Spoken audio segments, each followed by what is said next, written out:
নমস্কার, স্বাগত জানাই আপনাদেরকে আমাদের এই চ্যানেলে।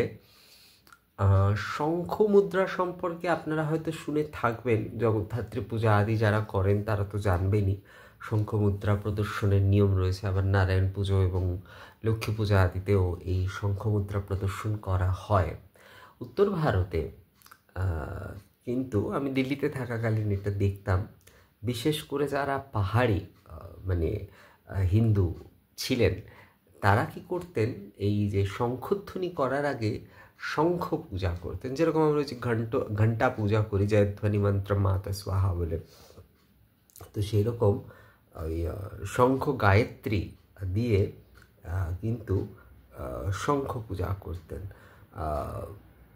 তো ওই শঙ্খ পূজা করে তারপরে হচ্ছে অনেকে আছে ওই শঙ্খ পূজা করে, মানে অক্ষত পুষ্প দিয়ে শঙ্খ পূজা করে তাতে ধূপাদি প্রদর্শন করে তারপরে শঙ্খ মুদ্রা প্রদর্শন করে তারপরে হচ্ছে শঙ্খধ্বনি করতেন। আবার অনেকে শুধু এমনি শঙ্খ মুদ্রাটি প্রদর্শন করেই শঙ্খধ্বনি করতেন। তো সেই শঙ্খ মুদ্রাটা কী, সেইটাই আসলে দেখানোর জন্য আজকে এই ভিডিওটি করছি।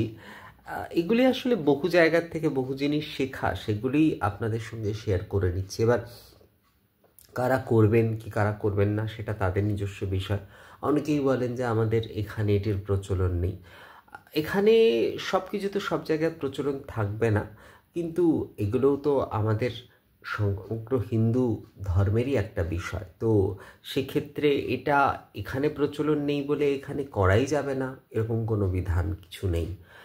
যেটি ভালো সেটি করা যেতে পারে। হ্যাঁ, বেশ কিছু জিনিসের বিষয় আছে আচার ভিত্তিতে, সেই জিনিসগুলো হয়তো আমরা না করলাম, কিন্তু এগুলো আমাদের সম্পূর্ণ হিন্দু ধর্মকেই সমৃদ্ধ করে এবং এগুলি করাতে কোনো সমস্যা নেই।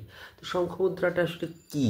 শঙ্খমুদ্রা কিছুই নয়, এই যে এই তো হাত, আমাদের যে বাঁ হাতটি, তো এইটিকে মুঠি করে এইভাবে করতে হবে। এটিকে মুঠি এইভাবে করে নিয়ে এবং এই যে এইটি এটার সঙ্গে এইভাবে জুড়ে দিতে হবে, এইভাবে জুড়ে দিতে হবে। এই যে এইভাবে কিন্তু এটিকে জুড়ে দিতে হবে। এই হয়ে গেল শঙ্খ মুদ্রা। এই দেখুন একদম শঙ্খের মতো শঙ্খ মুদ্রা, এইটি হয়ে গেল শঙ্খ মুদ্রা।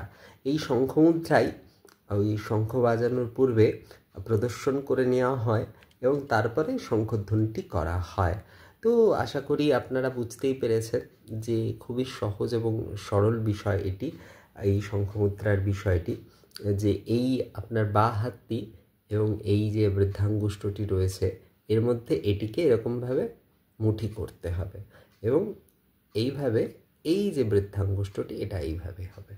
তো এইটি হয়ে গেল শঙ্খমুদ্রা, এটি শঙ্খমুদ্রা। তো শঙ্খধ্বনি করার আগে এটি প্রদর্শন করে নিয়ে শঙ্খধ্বনি করা যেতেই পারে নিত্য প্রতিদিন। আমি তো করে থাকি সবসময়, আবার আমার মনেও থাকে না, এটাও ঠিক। কিন্তু হ্যাঁ, করি বিশেষ বিশেষ কিছু দিনে বা বৃহস্পতিবার আদির দিনে বা বিশেষ কিছু পুজোর ক্ষেত্রে, সেই সময় এরকম এই শঙ্খমুদ্রা প্রদর্শন করে শঙ্খধ্বনি করে থাকি। বা লক্ষ্মী পূজা আদির সময়ও, পূজার সময় কিন্তু এই শঙ্খমুদ্রা প্রদর্শন করি আমি, লক্ষ্মীনারায়ণ পূজা যখন হয়। তো এটি করা যেতেই পারে, এটি খুবই শুভ।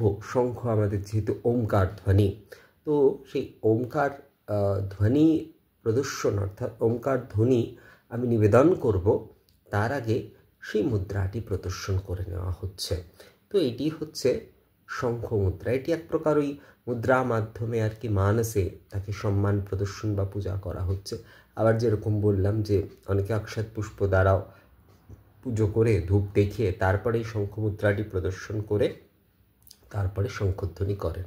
তো কেবলমাত্র এই মুদ্রাটি প্রদর্শন করেও কিন্তু শঙ্খধ্বনি করা হয়ে থাকে। এটি হচ্ছে শঙ্খ মুদ্রা।